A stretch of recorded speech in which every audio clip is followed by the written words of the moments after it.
The headlines this evening: State distances itself from a RAILA AUC campaign fundraiser at City Hotel. Atwoli blames CS Murkomen after aviation workers strike over Adani's JKIA takeover. Plus, the president did not meet ODM members of parliament. The State House has confirmed. This is Alan Hubbard today, and it is powered by Include 360. If you are here for the very first time, kindly do this.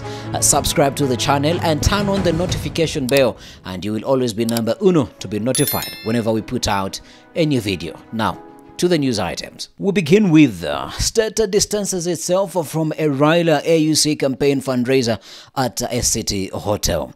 The government has distanced itself from a fundraiser scheduled for Wednesday, September 18th, ostensibly to raise money in support of Raila Odinga's Africa Union Commission chairmanship bid. Organizers of the event, calling themselves Friends of FOBA, indicated in invitation cards that attendees will have an evening at a Nairobi hotel. However, Foreign Affairs Principal Secretary Korir Singoway was quick to distance the government from the fundraiser. What kind of picture does this paint? If other candidates see or hear that Raila Odinga is raising money in a hotel somewhere for his African Union chairmanship campaign, will he even be taken seriously as a candidate?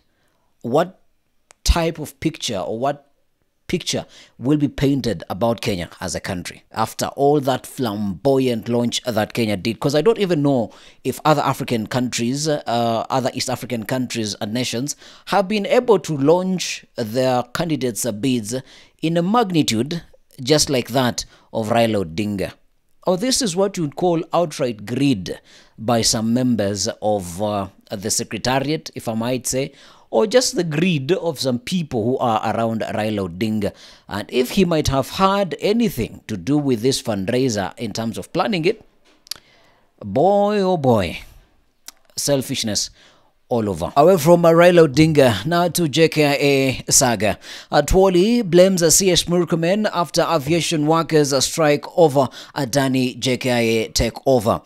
Central Organization of Trade Unions Secretary General Francis Atwoli has blamed former Transport Cabinet Secretary Kipchumba Murkomen for the ongoing strike by aviation workers, protesting the Adani Group's looming takeover of Jomo Kenyatta International Airport. The strike, which started at midnight, paralyzed the international airport, leaving thousands of travelers stranded for hours over the government's plan to lease the airport to the Indian conglomerate. Nasema pale na press saa hii mambo ingelikuwa rahisi sana kama wangeliita chama waelezee mapema, lakini mawaziri wetu ni watu bure sana.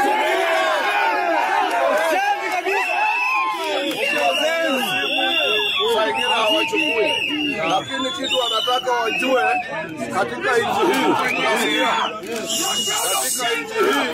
waambie baba, wafanyikazi ni part and parcel of the system. Since the airing of this video, the workers at JKIA have slowly started going back to work. That is something that can be confirmed, but it is not clear just as yet if their worries have been averted and cleared. All right. There are reports, as we reported yesterday, that the government is being pushed by Adani itself to give it visas for some of the workers that are supposed to come into the country. That shouldn't be a problem at all. That should not be a problem, because they might have expertise that probably are not existent in the country. But can, as the government, give Kenyans here back at home their word that their jobs are not in jeopardy?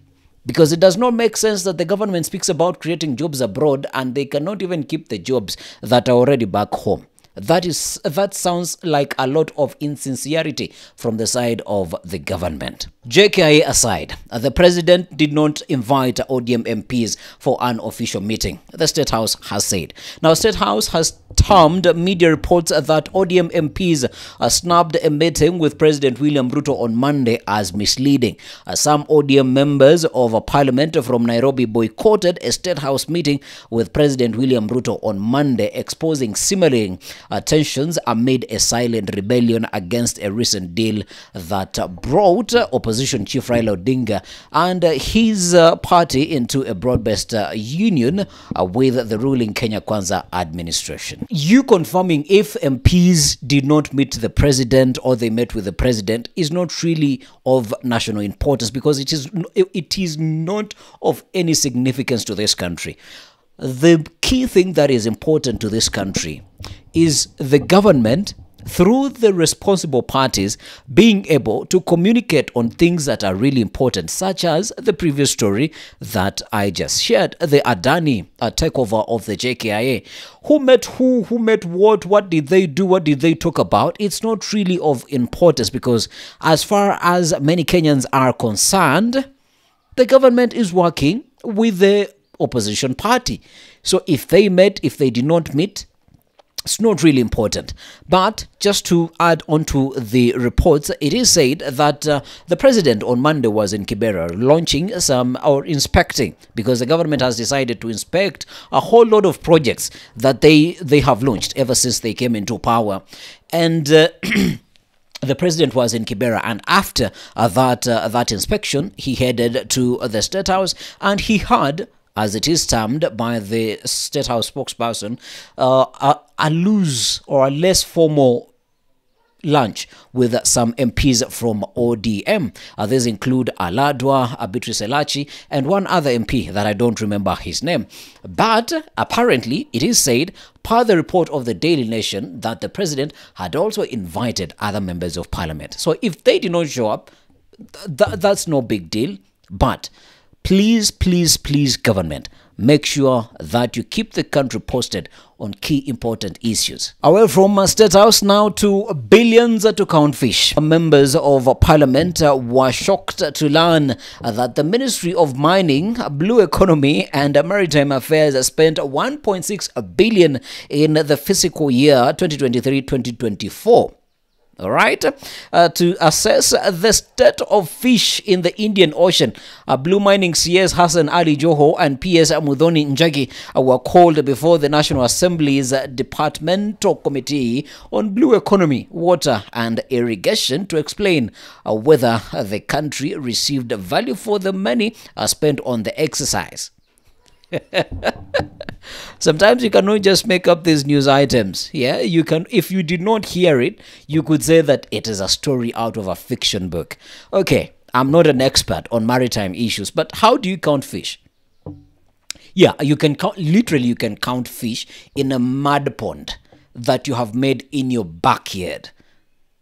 You can, because it's you who put that fish there. And you know, you put 100 or 1,000 fingerlings in there. Indian Ocean, you want to count fish in the Indian Ocean? Okay, give us the numbers. How many are they?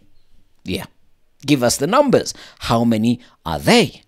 And you see, this is sometimes the hardest thing of becoming a person in government, because now, honestly, what explanation is Ali Hassan Joho going to give? Okay, the PS can give some explanation because she has been the accounting officer for the ministry, even though there was a change of CSS.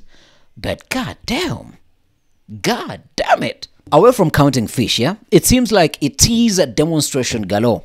Listen to this. Fresh lecturers strike looms as UASU issues 7-day notice. Learning across all 35 public universities will grind to a halt from September 18 if lecturers make true their threat to boycott teaching over stalled negotiations on the 2021-2025 collective bargaining agreement.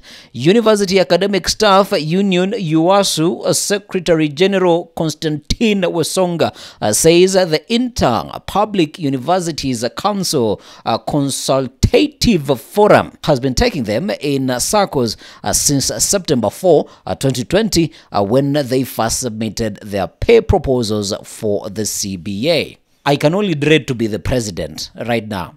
I can only dread to be the Minister of Education right now, because if it is not primary teachers, it is secondary teachers. If it is not secondary teachers, it is university lecturers. If it is not university lecturers, it is the students themselves about the funding model for university fees. What really is working in this country? Tell me. Take a moment in the comment sections and tell me what is really working in this country. Away from UASU now to across Africa and in Senegal. Our president initiates a process of dissolving parliament.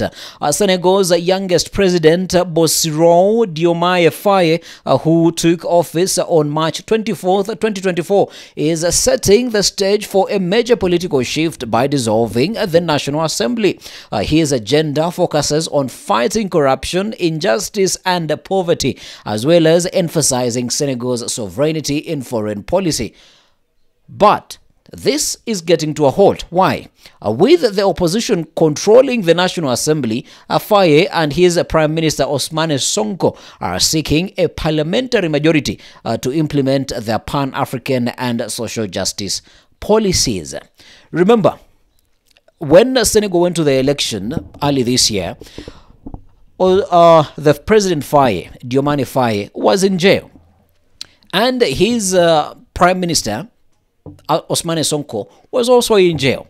So, them as a political party that they were running with, or Faye, the party here that he was running on with, had not prepared themselves properly to run in an election.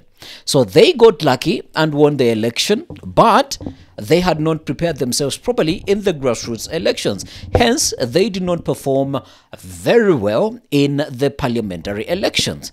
So, the opposition has majority in parliament. If you want to pass laws, as it has been seen across all political divides across the world, that if the opposition is in charge of parliament, it is going to be hard for you to pass the laws that you have or that you want. But after the president of Senegal got clearance, so guess what?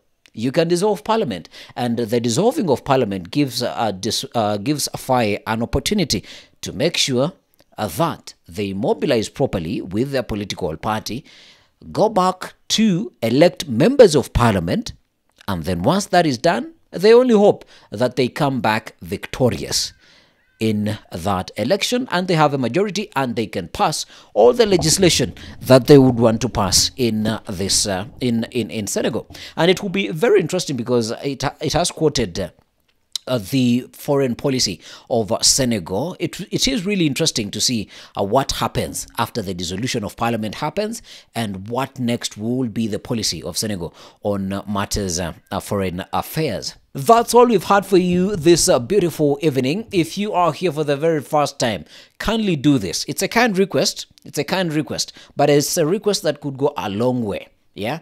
Kindly subscribe to this YouTube channel and turn on the notification bell so that you are always number uno to be notified whenever we put out a new video. Remember, Island Harbor today is powered by Include 360. Good evening.